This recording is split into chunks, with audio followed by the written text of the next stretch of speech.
যে আপনি কি ভিসায় ছিলেন এর আগে অ্যাসাইলাম ক্লেম করার আগে? আপনার ক্যাটাগরিটা কি ছিল? আপনি কি স্টুডেন্ট ভিসায় ছিলেন নাকি ভিজিট ভিসায় ছিলেন নাকি ওয়ার্ক ভিসায় ছিলেন, স্কিলড ওয়ার্কার ভিসায় ছিলেন, but whatever it is.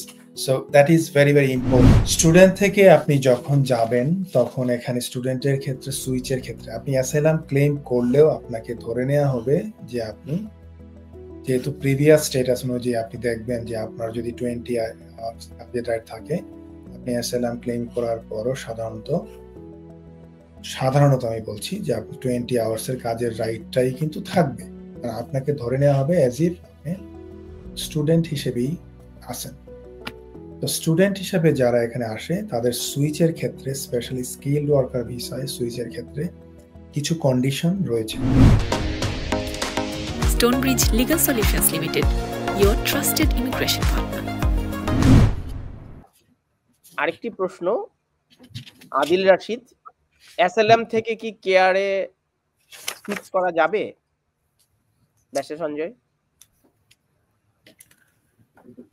Adil Rashid ভাই, থ্যাংক ইউ সো মাচ আপনার প্রশ্নের জন্য। অ্যাসাইলাম থেকে সুইচ করা যাবে কিনা এটা আসলে এক কথায় বলা সম্ভব না।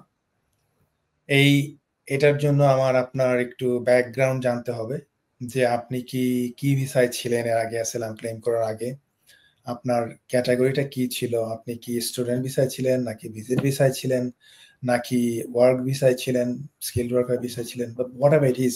So that is very, very important. আপনার প্রিভিয়াস, কারণ হচ্ছে আপনি প্রিভিয়াস যে ক্লেমটা ক্লেম করার আগে যে স্ট্যাটাসটা ছিল, এই ক্লেমটা আপনার ডিসাইডেড হওয়ার আগ পর্যন্ত আপনার প্রিভিয়াস স্ট্যাটাসটা সাধারণত আপনার এক্সটেন্ডেড হয় under section 3C of the immigration rules.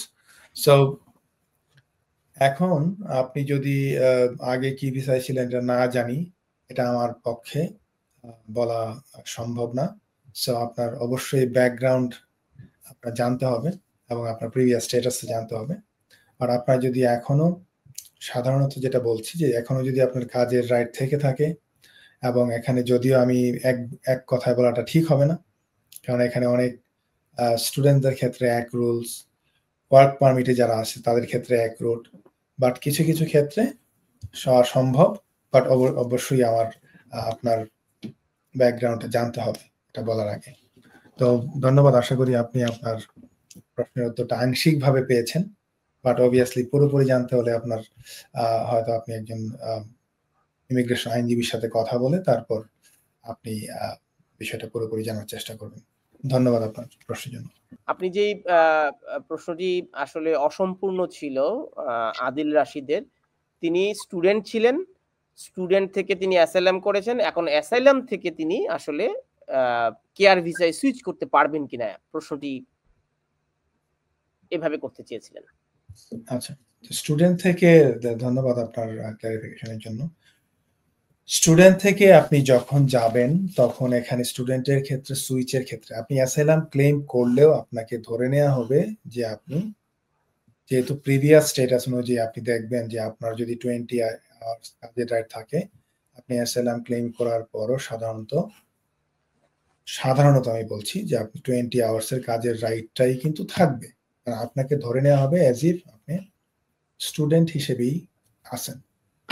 তো স্টুডেন্ট হিসেবে যারা এখানে আসে তাদের সুইচের ক্ষেত্রে, স্পেশালি স্কিলড ওয়ার্কার ভিসায় সুইচের ক্ষেত্রে কিছু কন্ডিশন রয়েছে। এই কন্ডিশনগুলো যদি আপনি ফুলফিল করেন, আপনি স্কিলড ওয়ার্কার যেতে কোনো বাধা নাই। একটা হচ্ছে আপনাকে কোর্সটা কমপ্লিট করেছিলেন কিনা, তারপর হচ্ছে যে আপনার যেই ইউনিভার্সিটিতে এসেছেন তারা কি কমপ্লায়েন্ট কিনা এবং তাদের লাইসেন্স আছে কিনা, টিয়ার 4 লাইসেন্স ছিল কিনা, এবং তৃতীয়ত হচ্ছে যে আপনি আপনার যে জবটা স্টার্ট করবেন সেটা আপনার ক্যাশ লেটারের যেই এন্ড ডেট ছিল সেটার পরে স্টার্ট হচ্ছে কিনা। সো আমি তো আপনার ব্যাকগ্রাউন্ডটা যদি জানতাম, আপনি কত দূর পড়াশোনা করেছেন, আপনি কি পুরোপুরি শেষ করতে পেরেছিলেন নাকি আংশিকভাবে শেষ করেছেন, নাকি একেবারে ইউনিভার্সিটিতে কোনোদিন জানি নাই। সো এই বিষয়গুলি না জানতে পারলে আমার পক্ষে অনলাইনে সবকিছু না জেনে প্রশ্নের উত্তরটা দেওয়া রিয়েলি ডিফিকাল্ট। বাট তারপর আমি বলছি যে সিদ্ধান্ত নেওয়ার আগে আপনি অবশ্যই একজন দক্ষ আইনজীবীর পরামর্শ নিয়েই কিন্তু আপনি আবেদন করবেন। তো ধন্যবাদ আপনার প্রশ্নের জন্য।